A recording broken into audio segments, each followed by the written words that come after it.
Assalamualaikum warahmatullahi wabarakatuh. Alhamdulillah alladzi syarrafa hadhihi al-ummah bil Isra'i wal Mi'raj haitsu amarna bis shalawatil khamsi fi kulli yawmin wa lailah linaili ajallil karamat war rahmat wal barakat. Wa syarrafa habibahu Muhammadan sallallahu alaihi wasallam bil mi'raj hatta wasala ila maqamin lam yasil ilaihi qablahu wa la ba'dahu siwa minal anbiya wal mursalin wal malaikatil muqarrabin.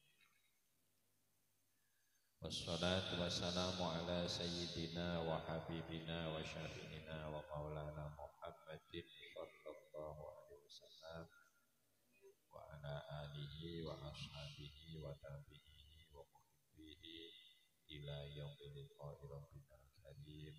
Amma ba'd. Panjenenganipun Habib Muhammad bin Ali Al-Mutahhar, sedaya para habaib, sedaya romo kiai, sesepuh bede sepuh haji sepuh ingkang kula mulyakaken saha kita bangga duakan berkahipun Sahibul Bait Bapak Rahimin saha ibu lan sedaya keluarganipun ingkang kula hormati hadirin hadirat jamaah pengaosan selatanan malam Sabtu Kliwon ingkang kula hormati niki ranten akhir badhe niki Ramadan kita Sabtu Kliwone niki mangke sekedhik nerangake Isra Mi'raj kalih sekedhik nerangake poso seprapat jaman mangke insyaallah. Boten wenten peristiwa terbesar sepanjang sejarah kehidupan manusia kados peristiwa Isra Mi'rajipun Kanjeng Nabi Muhammad sallallahu alaihi wasallam. Wonten peristiwa niki Allah ngetingalaken seberapa derajat beliau yang tidak akan pernah bisa disamai apalagi diungkuli dengan makhluk yang lain. Beliau bertemu Allah di alam dunia ini 10 kali bertemu dengan Allah.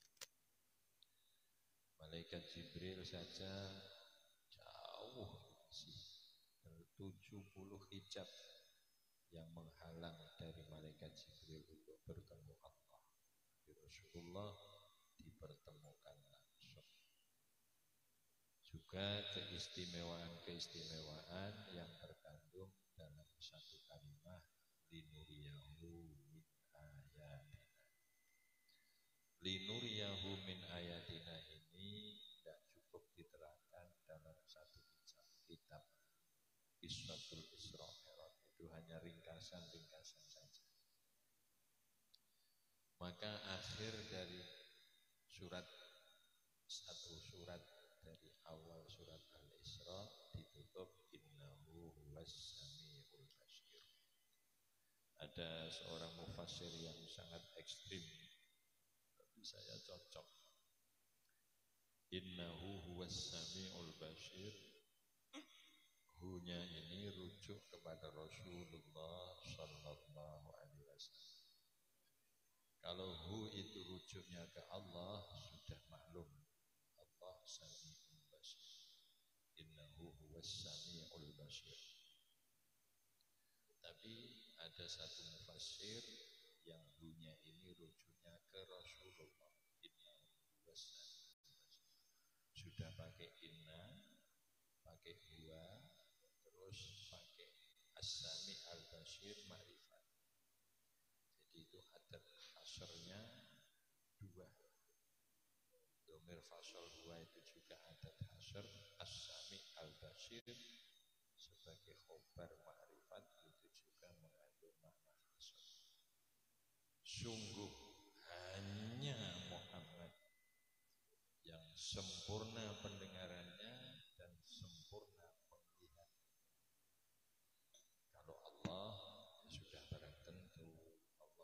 sesuatu karena Allah yang menciptakan.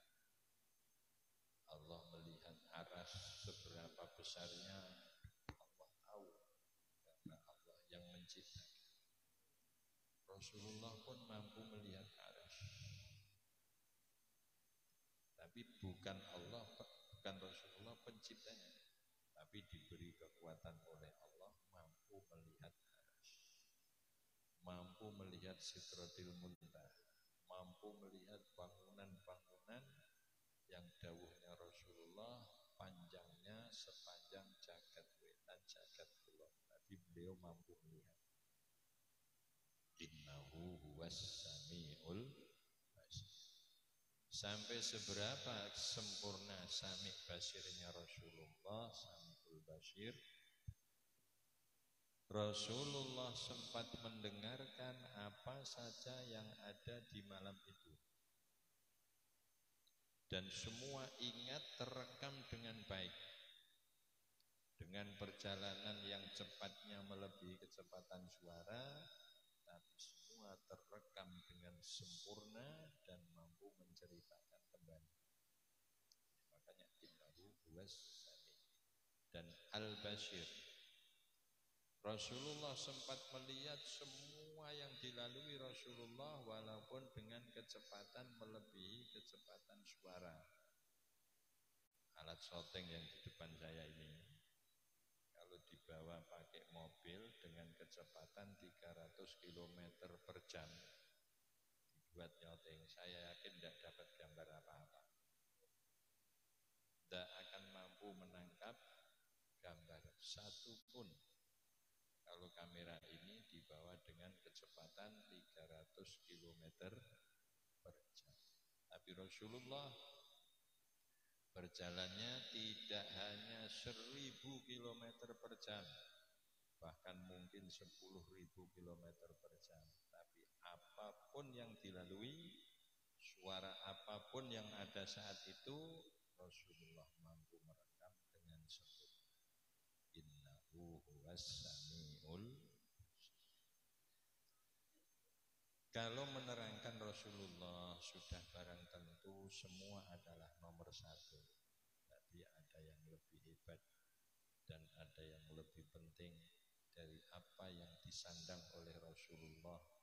Walaupun hanya ba'dul mufassirin yang menafsiri innahu itu rujuknya kepada Rasulullah, ada yang lebih dari itu adalah meraihnya Rasulullah derajat yang tinggi di sisi Allah Subhanahu wa ta'ala.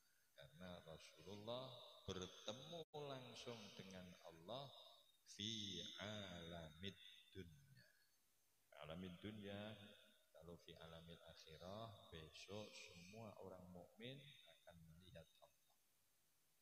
Tapi jangan sekali-kali dibayangkan Rasulullah kepetok Allah kemudian berdiri atau duduk di depannya Allah, kemudian Allah juga jagongi Rasulullah. Jangan, nanti kita menjadi kufur karena Allah tidak bertempat.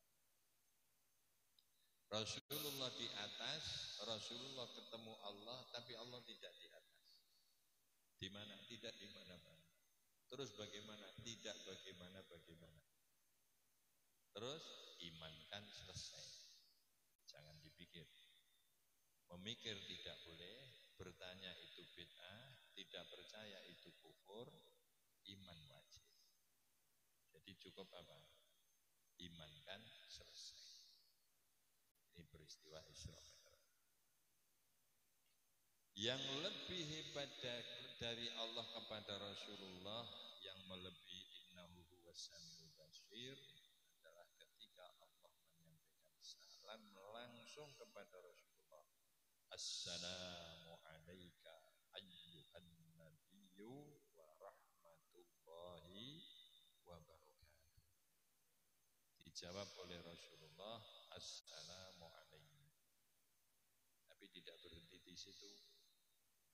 Dan anehnya, yang didahulukan di dalam permohonan salam dari Rasulullah kepada Allah itu bukan istrinya dulu, bukan orang tuanya dulu, bukan anak cucunya dulu, tapi umatnya. Maka jawaban Rasulullah, assalamu alaina wa ala ibadillahis. Nah, sekarang tergantung pandai-pandainya kita posisikan diri kita pada posisi sholihin, maka akan selalu dapat rahmat dari Allah setiap ada orang sholat. Maka nikmatnya menjadi orang soleh, tidur didoakan, bekerja didoakan, makan didoakan, kumpul istri didoakan. Selama masih ada orang sholat, orang soleh dapat doa, assalamu alaina wa ala ibadillahis. Ini istimewanya orang soleh. Nah, untuk meraih soleh yang memang luar biasa sulit. Di antara amal yang memudahkan menjadi orang soleh yang terbesar adalah sholat 5 waktu. Bisa kita bayangkan bagaimana sholat 5 waktu besar nilainya? Apa? Pertemuan Allah kepada Rasulullah yang memerintahkan sholat 5 waktu. Tidak ada wahyu Allah, ibadah apapun yang disampaikan langsung dari Allah kepada Rasulullah kecuali sholat 5 waktu. Perintah zakat titipkan malaikat Jibril, perintah puasa titipkan malaikat Jibril, perintah wudu dan cara berwudu titipkan malaikat Jibril, perintah apapun titipkan malaikat Jibril. Tapi khusus sholat, Allah memanggil langsung bertemu Rasulullah Sallallahu Alaihi Wasallam. Ini menunjukkan kehebatan dan kebesaran sholat bagi umat ini. Ketahuilah oleh-oleh dari Rasulullah itu apa? Ini yang kadang orang menerangkan kurang sempurna. Oleh-oleh Rasulullah ketika Isra Mi'raj adalah sholat 5 waktu berjamaah di masjid. Ini yang diterangkan kadang kan sholat 5 waktu tok itu. Maka akhirnya 90% umat Islam tidak jamaah di masjid. Betul ya? Desa kita masing-masing muslimnya ada 3.000 satu desa. Lebih kan? Yang jamaah berapa? 30 kan? 3.000 kalau diambil 30 berapa persen? Tidak ada 10% kan? Nah, karena hanya diterangkan Rasulullah Isra Mi'raj dapat oleh-oleh sholat 5 waktu titik. Padahal sholat 5 waktu berjamaah di masjid. Kok tahu? Rasulullah tidak pernah meninggalkan sholat berjamaah di masjid. Mulai wahyu sholat pertama dijalankan sampai Rasulullah sakit, itu masih dipapah oleh Sayyidina Ali dan sahabat yang lain, berdirikan di shaf sholat. Ketika itu sahabat Abu Bakar mau mewakili Rasulullah, ternyata Rasulullah masih kuat, dipapah 2 sahabat, diberdirikan di masjid. Bayangkan, itu saking pentingnya jamaah di masjid. Dan ketahuilah berapa kekuatan jamaah di masjid akan mempersatukan umat Islam. Selama umat Islam masih ogah-ogahan berjamaah di masjid, selama itu pula sulit untuk dipersatukan. Mosok nggih. Sampeyan bayangno tok. Wong sak kampung ring masjid sedina sewengi ping 5, sapa sing ra rukun? Arek pengen roh wong iku lho. Sedina kepethuk ping 5 salaman. Oh sampean Kang, sehat Kang. Masa tok omah jeng grundel banget nemenin. Nun. Wis ora NU ora Muhammadiyah kok sedina sewengi kepethuk ping 5 nang masjid. Masyaallah. Kira rukun kabeh. Bisa dibuktikan, bisa. Kapan? Pada masa Rasulullah Sallallahu Alaihi Wasallam. Tidak ada sahabat yang tidak jamaah ke masjid. Dan nanti akan terbukti lagi ketika Imam Mahdi datang. Semua akan ke masjid semua. Tapi zaman kula aja ngene, angkura Kang nek Imam Mahdi wis rawuh bareng-bareng. Tidak ada sesuatu ujuk-ujuk, tidak ada. Memang harus dikawiti mulai sekarang. Ya. Apalagi kalau kita ini sudah sering ikut-ikut orang lain membenci para habaib, tidak menutup kemungkinan nanti justru Imam Mahdi datang ada yang ingkar. Coba kalau sudah selalu sering membuli habaib, padahal Imam Mahdi nanti dari cucu Rasulullah Sallallahu Alaihi Wasallam. Bahaya itu nanti. Imam Mahdi akan memecah-mecah salib yang ada. Coba yang biasa jaga di gereja, kepada Imam Mahdi gimana nanti? Kalau pas Imam Mahdi di gereja mecah-mecah salib, ini kamu kok tidak toleran gitu? Imam Mahdi kamu gitu kan? Bahaya. Ya. Maka nanti Imam Mahdi akan datang dan semua juga akan jamaah ke masjid dan di situ nanti kekuatan Islam akan penuh. Maka Rasulullah pernah bersabda, baik-baik umatku adalah awal-awal umat dan paling akhir umat. Paling akhir umat yang diisyari Rasulullah terbaik adalah ketika Imam Mahdi datang. Beliau adalah cucu Rasulullah, namanya persis dengan namanya Rasulullah, bapaknya juga persis dengan namanya bapaknya Rasulullah Sallallahu Alaihi Wasallam. Itu nanti Imam Mahdi. Sekilas itu tentang Isra Mi'raj. Insya Allah sebentar lagi kita akan bertemu dengan bulan Ramadan. Mudah-mudahan nanti kita dipanjangkan umur oleh Allah Subhanahu wa ta'ala. Apa bekal pertama ketika kita berjumpa dengan bulan Ramadan? Harus kita sambut dengan senang hati. Man fariha bidukhuli Ramadan harramallahu jasadahu 'alan nirar. Siapa saja yang merasa senang bertemu dengan bulan Ramadan, masuk di bulan Ramadan, tubuh orang itu diharamkan tersentuh api neraka. Itu baru senengnya loh, belum puasanya. Tapi jangan seperti anak kecil, yang penting aku seneng, wis selamat, bar mendem lelah. Tak si itu ras itu selamat. Jane wis selamat malah dimboi kira. Akhirnya ndak selamat. Bekal pertama, ya Allah, alhamdulillah, terima kasih ya Allah, Engkau telah panjangkan umur aku sehingga bertemu bulan Ramadan di tahun ini. Pertama harus bahagia, bangga, senang. Setelah itu apa yang perlu kita persiapkan? Hadapi bulan Ramadan dengan penuh keikhlasan. Ya. Jangan sekali-kali puasa dianggap beban.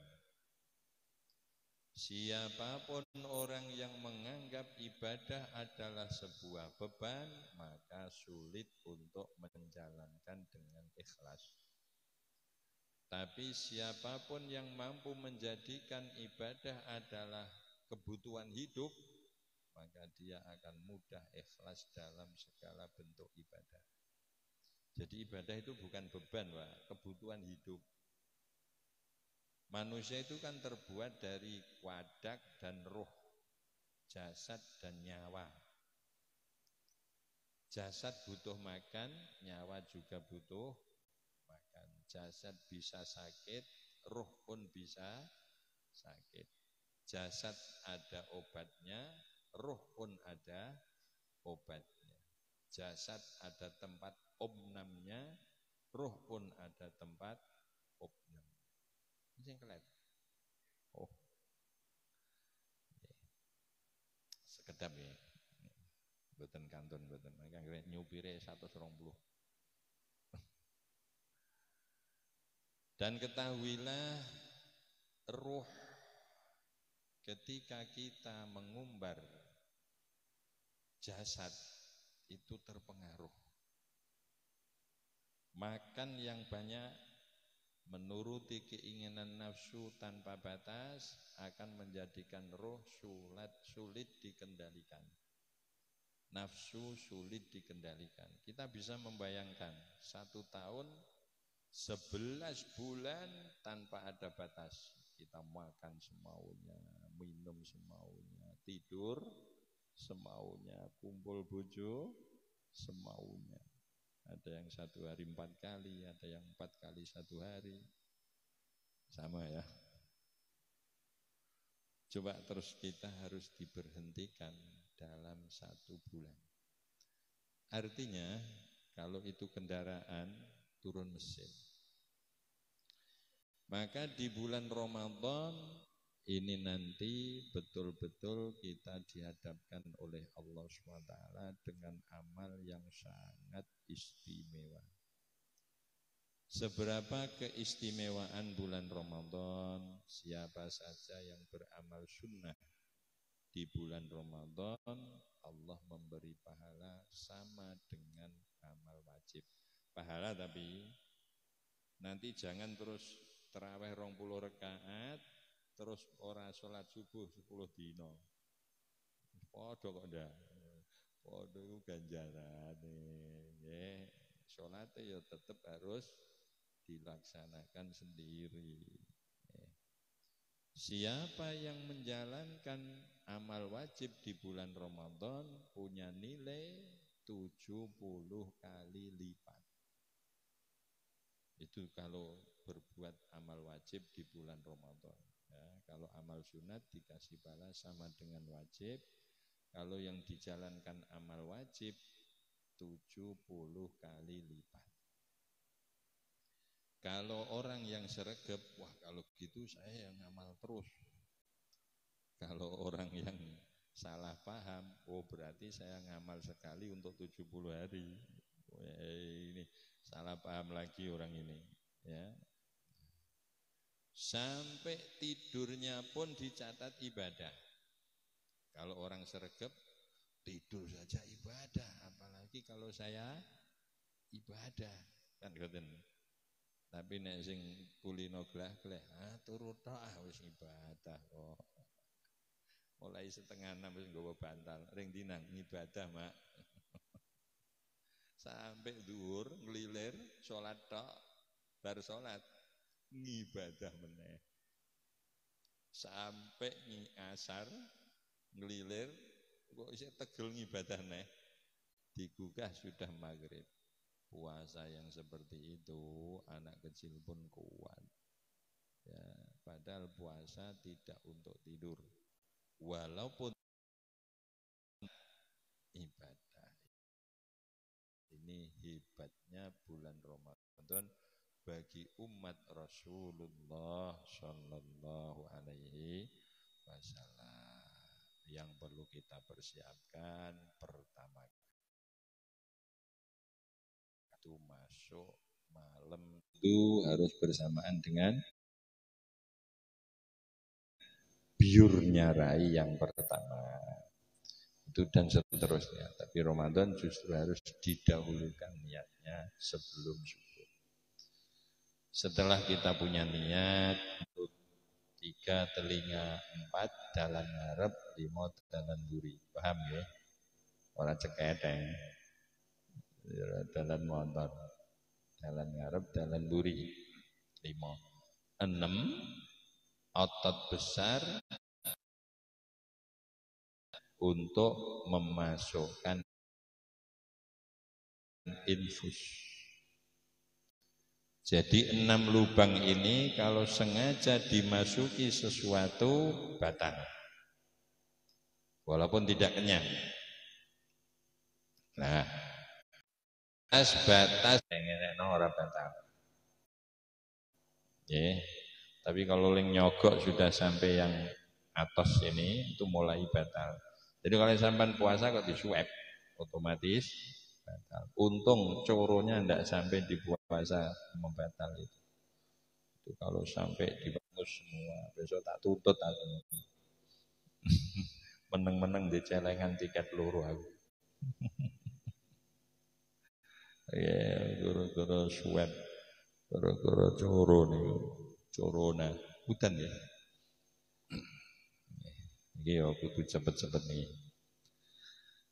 Yang nomor 2 yang membatalkan puasa, batas ya. Nomor 2 telinga. Telinga kalau dimasuki apa-apa, mulai batal itu kalau sudah sampai bolongan yang ketika dilihat dari luar sudah tidak nampak, itu mulai batal. Kalau yang dilihat dari luar masih nampak, itu belum membatalkan. Dan cangkem batalnya mulai mana? Mulai batal. Mulai makhrajnya ha, aja tenggorokan ku dawa. Mulai makhrajnya ha. Jadi sampai muni itu nek ndi rasane? Awal tenggorokan, bukan tenggorokan untuk kene. Awal tenggorokan itu makhrajnya ha. Jadi kalau orang wudu berkumur belum batal karena belum melewati makhrajnya ha. Batas dari dalan ngarep nuwun sewu. Nek wong lanang endi sing pucuk nalika dibliyek kok ijeh ketok niku dereng batalake. Jadi upama wong lanang sesuci kok toyane mlebu ring nggon sing dibliyek ijeh ketok dereng batal. Tapi nek sak mburine niku mulai batalno. Nek wong wedok endi sing nek dinggo ndodhok ketok niku dereng batalno. Tapi nek sak mburine sing dinggo ndodhok ketok mulai batalno. Nek sing atas-atas menawi sesuci drijine ampun ngantos dilebetaken. Niku mangke posone batal. Nggih. Lajeng batese infus nggih. Infus iku begitu dom dicoblosnya jrus sudah mulai batal walaupun belum dialirkan airnya. Ini berbeda dengan suntik. Kalau suntik tidak batal ya, walaupun domnya besar seperti infus. Kenapa kalau suntik tidak batal, kalau infus batal? Kalau suntik itu masuknya di sela-sela daging. Tapi kalau infus masuknya di rongga tubuh. Monggo mriki mawon. Sampeyan aja anut aku ora ketata sampeyan. Monggo sing do ketatasan gedhe-gedhe. Panjen wayahe udan. Monggo niki nggih lega-lega pokoke anggere ana lega tinggo niki.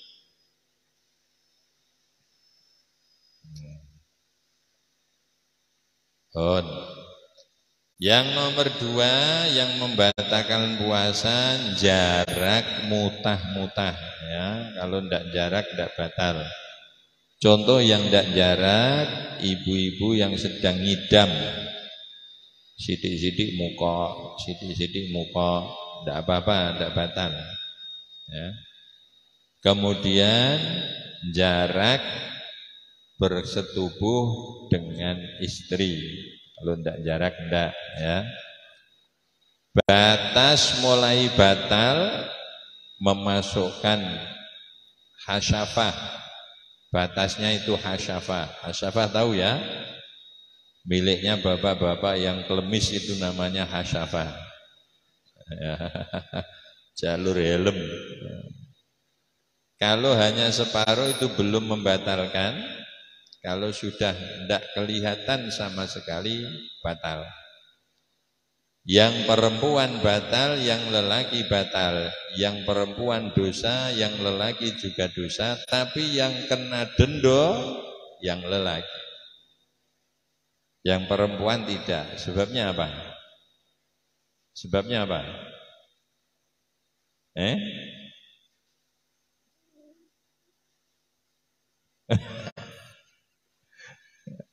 Sebabnya kalau yang perempuan batalnya kelebon, padha karo ngombe mangan.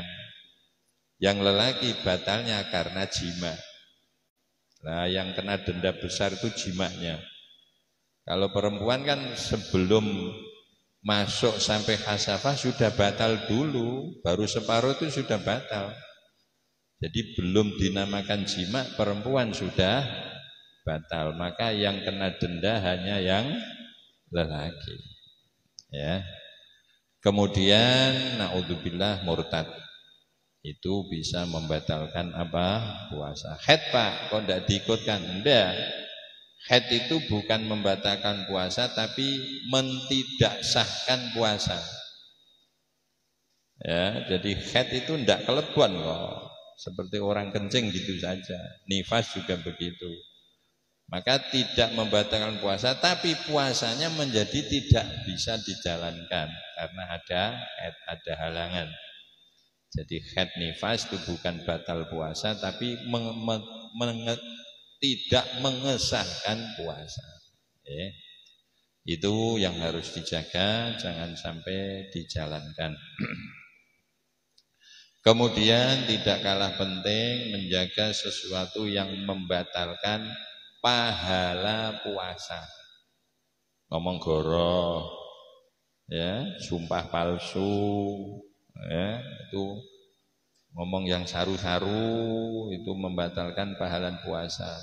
Ngerasani wong, adu-adu itu membatalkan pahala puasa. Pernah pada masa Rasulullah Shallallahu Alaihi Wasallam terjadi ada dua sahabat semaput pas puasa. Kemudian digotong sama sahabat, diaturkan ke Rasulullah SAW. Apa ini mau semaput Kanjeng Nabi? Ditingali Kanjeng Nabi. Oh, lah iya.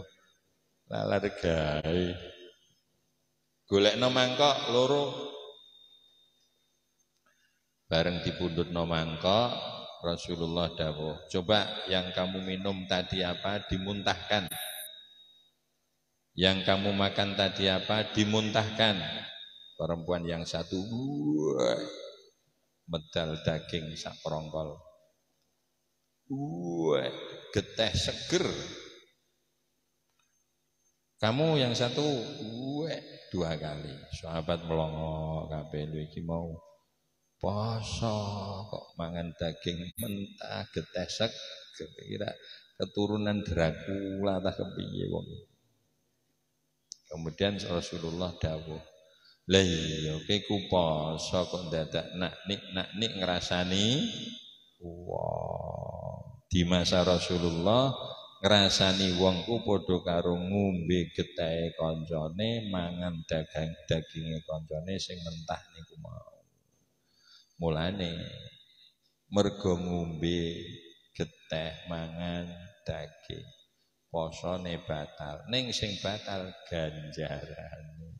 Mergo ngombene ora hissi. Cuma pada masa Rasulullah iso dibuktikan. Wah, nek saiki angger bar ngrasani wong terus blokean metu geteh wong ya wedi kabeh.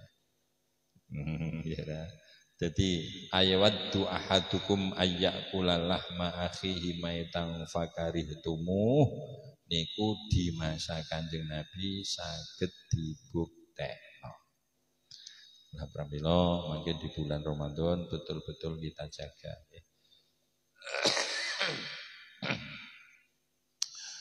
Juga kita jaga dari kemakruhan-kemakruhan, di antaranya mambu-mambu barang sing wangi, ngambung-ngambung panganan, ngincip-ngincip panganan. Ngincip itu maksudnya didilat terus didokno. Ora didilat diulu, nek ngono ya batal. Nggih, ngincipi wis asin tak durung. Niku makruh, mamahno anake bayi dulang. Mboke sing mamah senajan ora diulu, ora dipangan niku makruh. Nggih. Nuruti apa sing dadi senenge panca indra. Ngeti pandangan-pandangan sing indah, ngrungokno suara-suara sing merdu, ulek-ulek barang sing alus, kain sutra sampean remet-remet ngeten niku makruh. nyicip-nyicip rasa, makruh ngambu-ngambu gondo, makruh. Nggih. Termasuk yang perlu kita perhatikan niki nuwun sewu sing sok sering ijeh ana salah paham mengenai waktu imsak. Amsaka yumsiku imsakun niku maknane mulai ngendhekno sedaya perkara sing batalno poso. Imsak niku nek nggone fikih diwestani waktu sing mamangno. Gini kok ngono. Mergo proses imsak, lane imsak sampeyan delok mangke rak 10 menit.